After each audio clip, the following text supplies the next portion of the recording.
welcome to this edition of the Halcyon Top 5s list. My name's Lorne Risley, and I'm going to be your host for this episode. Dick moves in gaming. Oh, this is awkward.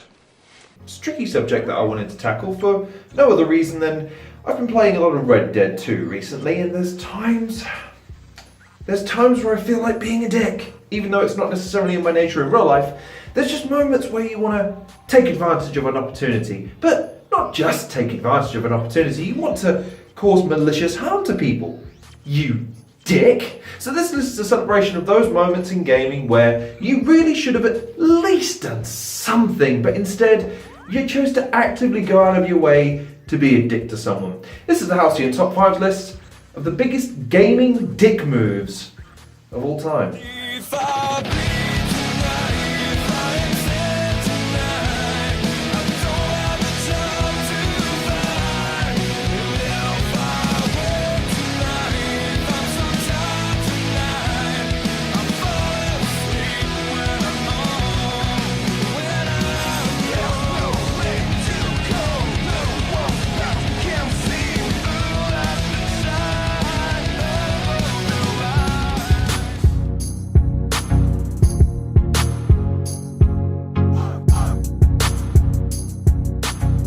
Coming in at number 5, you dick. You're leaving someone in a fridge, apparently. If you were to see someone at the side of the road in need of help, you'd stop, right? You see someone having a medical attack of some kind and you stop to help, right? Well, we're waiting. You see someone locked in a refrigerator for hundreds of years, you stop, right? Well, in this case, correct. But the move at that point is to help them. You know, like actually help them rather than stand there blankly looking at them, or worse, refusing to help for whatever reason. Well, in Fallout 4 you happen across a talking fridge. Now, of course, you stop to investigate. Not every day white goods are making pleas for assistance, unless the little toaster manages to lose his owner again. In any event, it turns out that trapped inside the fridge is a ghoul who was a formerly young man before the nuclear bombs dropped, who proclaims that he's been trapped inside since the time of the original Fallout. As a ghoul, his aging has been dramatically reduced and his need for food is nearly non-existent, so he is capable of surviving without any kind of sustenance. But still, it's a person locked in a goddamn kitchen appliance for decades. You'd help him out, right?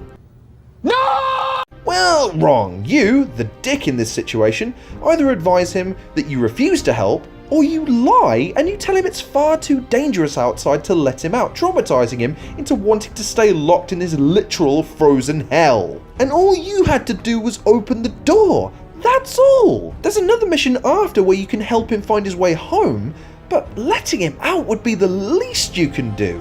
But no, you left him in there to rot like some kind of something in the back of your fridge you don't even know or remember why it was in there, let alone what's supposed to be in the damn thing that you left at the back of the fridge that you don't know what was in there, you dick. Why should I trust you? I'm really tired and lonely. Can't you just open the door? A few moments later.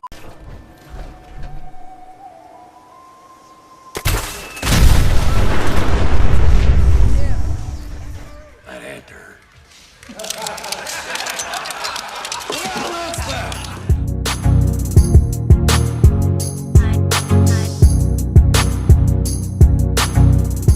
Coming in at number 4, you ruined Thunder's life.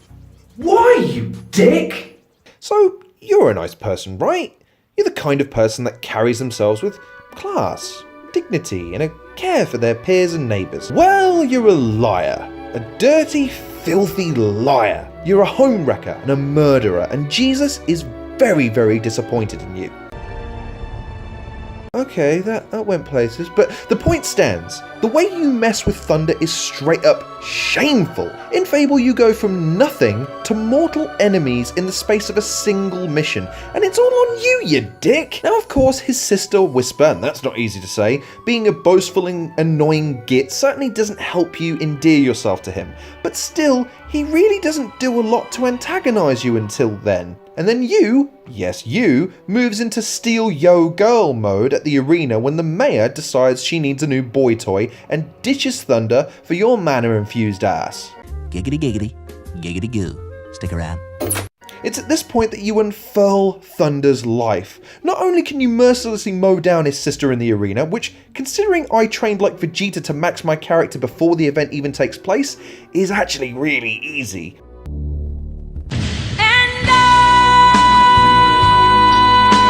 Then you go about winning the heart of Lady Grey, further infuriating the poor bastard to the point where he challenges you to a duel to decide who can have marital relations with the mayor, which sounds a lot more epic than it really is. Anyway, at which point, having kicked his ass from one side of Albion to the other, he then concedes and tells you to leave him be, to which you reply with a playful swing of your weapon, which he defends himself until you make him go deady-buys. And again, I need to point this out, at every stage of the process, you have the choice to stop, to walk away, to be the bigger man. But we all know what you did. The dark path you started on by taking Jack's offer to finish off Whisper for that extra bit of cash, pursuing the electoral tail for that big fat dowry you'd receive, and then striking Thunder for his insolence at besmirching you once he's defeated. You did it all, and you did it all with a smile, you dick. I only hope you both end up in the arena one day. Then we'll see who the greater hero is.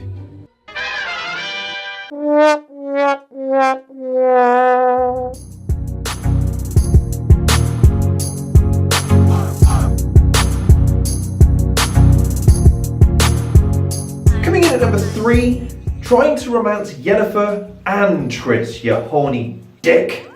Okay, so you might have a significant other, right? Someone that you dote on and who values you above all others. Hold on, you out of your mind! No, I'm not! Let me tell you something! You wouldn't ever hurt them to satiate your carnal desires, right? Wrong, you horny dickbag! Yennefer is the long-time love interest of Geralt, whereas Triss comes into the fray around the part of the second game, becomes a romantic interest, albeit then can be dropped in favour of Yennefer come the third game when his amnesia passes. But no, you two-time them both, and you even try to swing it so you have both cakes while they're each blowing you at the same time, you utter penis. Nice. Nice. So as Geralt of Rivia, you've had relationships with both sorceresses Yennefer and Triss. Yennefer when you had memories, and Triss when you were an amnesic, randy little bugger with more notches on your bedpost than brains. However, by the third game, Geralt's memories have returned and is in full control of his faculties. So why, oh why, would you attempt to woo both of these witches at the same time? I'll tell you why, 'cause you're a dick. You engage in relationships with both of them at the same time until they find out, because of course they talk to each other about it and you're silly for thinking they wouldn't. However, to your immense surprise, they're actually on board. In fact, they want to go the full Monty and have a three-way with you. Dear God, it's beautiful. So you think to yourself, this is the best game ever and it reaffirms everything you thought you knew about women in life. So they commence to tying you up for some hibbity-jibbity, a bit of tumble in the bush, a bit of hanky-panky, and then boom!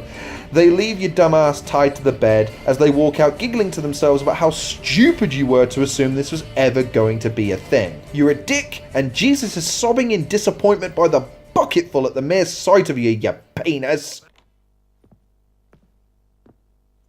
Ah, well, well. Ladies did quite a number on you. Save it. I'm not in the mood. Well, I sure am. What did you play? Tame the Fiend? Or was it Free the Prince?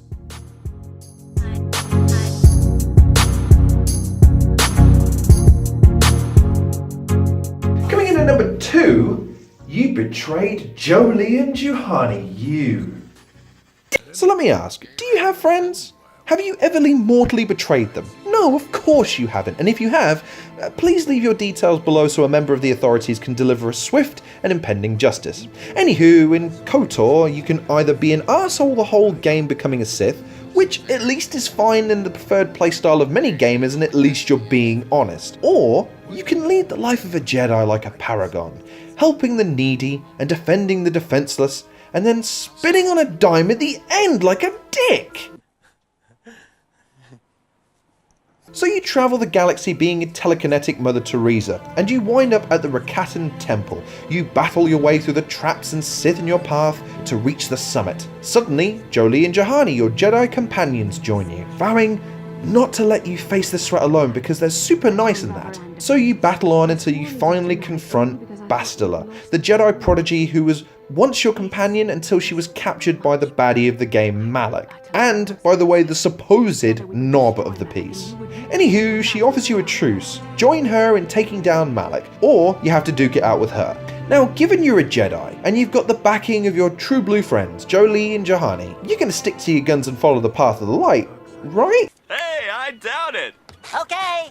Well, wrong. No, you go full-on Ric Flair versus Sting and you heel turn on their punk asses, striking them down with all of your hatred, and if you're feeling especially dickish, you've disarmed them right before the fight commences by taking their weapons back into your inventory so they can't even defend themselves. You're an embarrassment to the Jedi Order, and even the Sith are ashamed to call you one of their own. You're worse than a Spurs fan, and I don't say that lightly, you dick. I am grateful to you for having given me the opportunity to fulfill my dream, rather than become what I hated.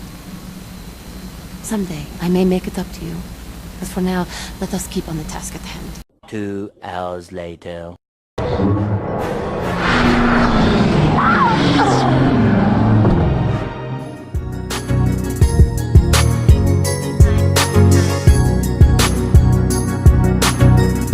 And so, with the previous 4 picks out of the way, let's take a look at the biggest dick move in all of gaming history. You tricked Rex, you utter, cold-hearted, unshaven dick. Fine, so 4 picks in, let's now lower the bar even further, shall we? To the point where you need to be microscopic to limbo under it. But let's say that maybe you can justify murdering your mates, cheating on your spouses, terrorizing rivals, and otherwise being unhelpful to people stuck in precarious positions. You wouldn't doom a whole race to extinction, right? Wrong! Because you're the Washington Monument of Dicks, the Usain Bolt of dickishness. There's no one even close, and in the annals of history, they'll tell tales of the dick that you were. So in Mass Effect 3, we're wrapping up storylines and character arcs left, right, and centre.